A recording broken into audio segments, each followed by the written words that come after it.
Brock, you know I met Mr. Davis on gay.com. Really? Mm-hmm. On the www. We chat to each other, and I said, gorgeous! And of course he said, yes. Now you can go on to Tinder. Will you swipe right or left? Scruff, feel like I'm hairy. Well, what happens on Scruff? Do you swipe right or left? Yeah. Oh, Jesus. So you swipe on those, but then on Grindr, you just swipe up and down. They know exactly what you want, I think is how that works. Or they don't get to see you because you've already came and gone. Oh. I was closeted, married to a woman. When I came out, my parents didn't accept me, and I'm an alcoholic. So I was a closeted professional hockey player, I was suicidal, and a womanizer. But when we learned that our problems aren't special, and everybody's going through something, we realized it's all Hey everybody, you already know who it is, Miss Akira Chanel Davenport of season 11, the Body Yaddy Yaddy baby. And I need you to come out and see me in LA for DragCon, May 1st, 2nd, and 3rd. Make sure you're at my booth, baby. Mine, because I'm going to have something for you. I'm going to give you the opportunity to ask me any question whatsoever. Ask me anything. Go for it. I'm gonna go with a typical Grindr question. Oh, all right. T, B, or V? Well, I don't know what T, B, and V. Top, bottom, verse. Oh, top, bottom, verse. Top, of course, occasional verse. Interesting. I'm not one of those that just like, I'm not that selfish. I am. I do like to be in control though, but that doesn't mean that, you know, Mr. Davis doesn't get his chance in the saddle. Oh wait. Isn't he As the always driver. in the saddle? Yeah. How does sex work again? But here's my thing. I'm too tense to bottom. Maybe that's something you want to open yourself up to. Literally. I've tried. I just don't enjoy it because I have an anxiety disorder. I'm usually pretty stressed and I'm go, go, go all the time. I'm very tense. So give up control.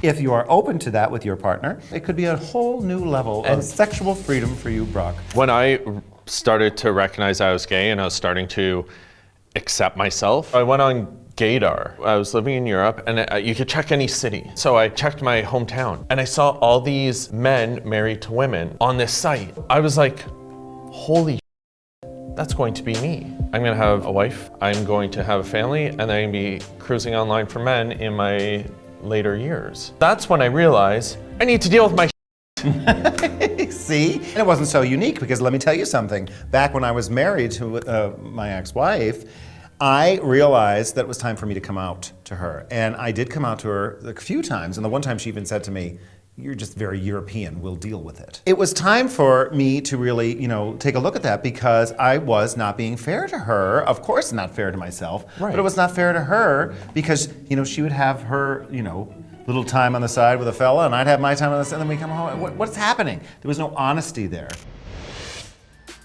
There was a time when people would get together and talk and socialize versus just through technology. Okay, so it's so up today. I was at a club a couple weeks ago and I was standing with a friend of mine and he goes, do you see that guy? I'm like, yeah. He goes, that's my new roommate. And he goes, do you see the guy beside him? He's like, well, that's the guy he's trying to hook up with. They've been chatting on Grindr for over a month. My God. Over a month. They're standing beside each other, DMing one another on Grindr. They're afraid to talk to each other. They're right next to it. Just say out hello. of fear of rejection. Now, you know I used to like a cocktail. What I would do when it was time to meet the fellas, I would get that tray of shots. And I'd first do a few of my own, and then I'd bring the shots around and just offer somebody a free shot. And then that way we could make out. And if that particular making out session worked out, we would go home. If not, you were hammered by the end, and whoever you went home with, they were fantastic. And they looked hot. At the time. At the time. Well, so one time when I was dating this fellow, we were together for a while, I made him a Valentine's Day dinner. It was also, yes, and it was great. And everything was going well. We were watching TV, and then he's like, well, I gotta go. I'm like, what's up? He's like, I have a date. It's Valentine's Day. What?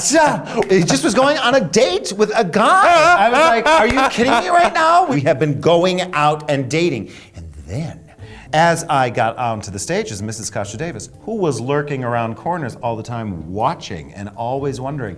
And then even to this day, when Mr. Davis is around, he can't say a word because he's jealous. Ha! You won. I won. Who does that? Somebody who hasn't dealt with their Deal with your Sometimes these people put all kinds of out on the dating apps. They're looking for no fats, no femmes, no this, no that, only this. And what happens? They end up being alone. I think those people are just angry inside. They're not dealing with their shit, so they're projecting onto others to make others feel bad. That's not building community, and that's what we should be about.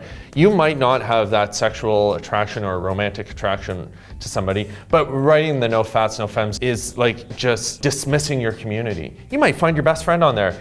Like, by putting that up there, you're dismissing so many people from your life, Right. and you want to attract good people to your life. So when you have that moment of recognizing and like the light switch goes on and goes, oh, this is who I am, this is what I'm about, this is how I want to live my life, and you put it out there for the world, you're going to attract it back. Right. You're going to attract people like you, and they're going to see your true authentic self, and you're going to be happier. You're not always putting on a facade. I love that. It's very much like the law of attraction. It's like what you Yes. say and what you put out will come back to you Completely. tenfold. I had a therapist tell me one time, write down all the characteristics you want in a partner and be them. I love that. So do I. And I I love went, that. I'm gonna do that. I actually met Matt on Grindr. I had just gone out of a 4-year relationship. Okay. Then we hung out Right. and we actually stayed up all night talking. It was really sweet. Mr. Davis and I both have a similar story. We were dating different people and we were very, very, very needy. And until we found love and happiness for and with our own selves, we stumbled upon each other. It wasn't so important to try to get something out of the other person. We were just being ourselves and we happened to be following a path together. And because of that, you can still have along the way Oh, and we've had some support each other through it. It does happen. It happens. Well, it depends. I always have to throw that one in there.